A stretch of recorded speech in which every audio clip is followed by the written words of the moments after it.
চুকাফাৰ আদৰ্শৰে বৰ অসম নিৰ্মাণৰ আহ্বান মুখ্যমন্ত্ৰীৰ। বৰ অসমৰ ভেটি গঢ়োতা স্বৰ্গদেউ চাওলুং চুকাফালৈ মুখ্যমন্ত্ৰীৰ শ্ৰদ্ধাঞ্জলি। নতুন দিল্লীৰ অসম ভৱনত ৰাজ্যৰ সাংসদসকলৰ উপস্থিতিত জাতিৰ পিতৃপুৰুষলৈ প্ৰণিপাত মুখ্যমন্ত্ৰীৰ। সমগ্ৰ ৰাজ্যখনত অসম দিৱস উদযাপিত হৈছে। অসমৰ আটাইকেইগৰাকী সাংসদ সদস্যৰ সৈতে আমিও ইয়াতে অসম ভৱনত স্বৰ্গদেউ চাওলুং চুকাফাৰ প্ৰতিমূৰ্তিত আমি শ্ৰদ্ধা নিবেদন কৰিলোঁ। সাতৰাজ সামৰি একৰাজ কৰি জাতীয় জীৱনৰ সৌধ নিৰ্মাণ কৰিছিল চুকাফাই। চুকাফাই বৰ অসম নিৰ্মাণৰ কামত নিজকে ব্ৰতী কৰিছিলে, এখন বৰ অসম নিৰ্মাণ কৰিছিলে। সেইধৰণে আজিও যাতে আমাৰ নতুন প্ৰজন্মই সেই বৰ অসমখন নিৰ্মাণৰ বাবে নিজক পুনৰ এবাৰ নিয়োজিত কৰে। শিৱসাগৰত অনুষ্ঠিত অসম দিৱসত আড়ম্বৰপূৰ্ণ কাৰ্যসূচী। চুকাফাৰ আদৰ্শৰে জাতি গঠনৰ সংকল্প। তিনিচুকীয়াত টাই আহোম ছাত্ৰ সন্থাৰ উদ্যোগত অসম দিৱস পালন। অভিনৱ এই কাৰ্যসূচীৰে স্বৰ্গদেউলৈ শ্ৰদ্ধাঞ্জলি। কেনেদৰে আগুৱাই নিয়াৰ ক্ষেত্ৰত কি ব্যৱস্থা গ্ৰহণ সৰু টাই আহোম ছাত্ৰ সন্থাই স্থানীয় ৰাজ্যৰ সহযোগত আমি আজি অসম দিৱস তথা চুকাফা দিৱস আমি আয়োজন কৰিছোঁ। অসীম সাহস আৰু অফুৰন্ত উদ্যম লৈ প্ৰতিষ্ঠা কৰিছিল অসমীয়া জাতি। দিছপুৰত গণেশ উদ্যানত অসম জাতীয় পৰিষদৰ উদ্যোগত অসম দিৱস পালন। চুকাফাৰ মৈদামক সৰ্বাংগ সুন্দৰৰূপে গঢ়ি তোলাৰ দাবী এজেপিৰ সভাপতি লৰিণজ্যোতি গগৈৰ। চুকাফা লাচিতৰ কৰ্মৰাজী পাঠ্যক্ৰমত অন্তৰ্ভুক্তিৰ দাবী।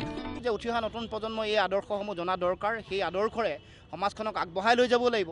আৰু আজি যি সময়ত বিভাজনৰ ৰাজনীতি চলিছে, বিভিন্ন ধৰণৰ মানুহৰ মাজত ধৰ্মৰ ভিত্তিত বিভাজন সৃষ্টি হৈছে, সেই সময়ত মই ভাবোঁ যে স্বৰ্গদেউ চাওলুং চুকাফাৰ এই আদৰ্শসমূহ অত্যন্ত প্ৰাসংগিক। অসম জাতীয়তাবাদী যুৱ ছাত্ৰ পৰিষদে সোণাৰীত পালন কৰিলে এই কাৰ্যসূচী। গোলাঘাটতো জিলা প্ৰশাসনৰ সহযোগত উদযাপন অসম দিৱস। বিহপুৰীয়া চাওলুং চুকাফাৰ প্ৰতিমূৰ্তি নিৰ্মাণ আৰু স্মৃতি ক্ষেত্ৰ স্থাপনৰ সিদ্ধান্ত বিধায়ক ডক্টৰ অমিয় ভূঞাৰ। আজি চাওলুং চুকাফাক অসমৰ ৰাইজে আজি শ্ৰদ্ধা নিবেদন কৰিছে। আজি বিহপুৰীয়া সমষ্টিবাসীৰ বাবে আজি এটা বিশেষ দিন আৰু অসমৰ ৰাইজেও আনন্দ পাব। আজি আমাৰ ৰঙতিৰ যি ঐতিহাসিক পুখুৰী, এই পুখুৰীৰ পাৰত আমি চাওলুং চুকাফাৰ স্মৃতি ক্ষেত্ৰ আৰু তেখেতৰ প্ৰতিমূৰ্তি স্থাপনৰ আজি নিৰ্মাণ কাৰ্য শুভাৰম্ভ কৰিলোঁ। যোৰহাটত বৰ্ণাঢ্য কাৰ্যসূচীৰে কেন্দ্ৰীয়ভাৱে অসম দিৱস উদযাপন কৰিলে প্ৰশাসনে। চুকাফা সমন্বয় ক্ষেত্ৰত অনুষ্ঠিত কাৰ্যসূচীত সাংস্কৃতিক মন্ত্ৰী বিমল বৰা। সাংস্কৃতিকভাৱে অসমক শক্তিশালী ৰূপে প্ৰতিষ্ঠাৰ লক্ষ্য। আগন্তুক দিনত সকলো জাতি জনগোষ্ঠীৰ সাংস্কৃতিক বিনিময় সদ্ভাৱ সম্প্ৰীতিৰে যাতে আমি এখন শক্তিশালী সাংস্কৃতিক অসম ৰাজ্যত আমি আৰু অধিক শক্তিশালী কৰি তুলিব পাৰোঁ, তাৰ কাৰণে আজি এই মুহূৰ্তত মই আশা প্ৰকাশ কৰিছোঁ। সোণাপুৰত স্বৰ্গদেউ চুকাফাৰ আবক্ষ মূৰ্তি উন্মোচন। উপস্থিত অসম সাহিত্য সভাৰ প্ৰাক্তন সভাপতি ডক্টৰ ধ্ৰুৱজ্যোতি বৰা।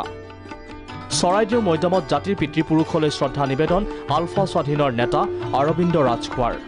অসমৰ বিভিন্ন প্ৰান্তত আজি আমাৰ অসমবাসীয়ে অসম দিৱস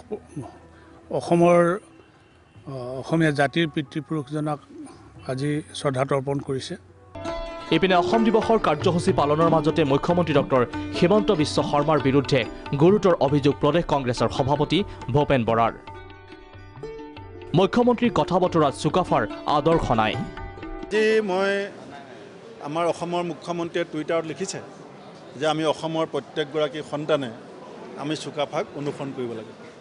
তেখেততো অসমৰ সন্তান। আমিতো তেখেতৰ কথা বতৰাত চুকাফাৰ সৈতে কোনো ধৰণৰ তেওঁ অনুসৰণ কৰা যেন নালাগে।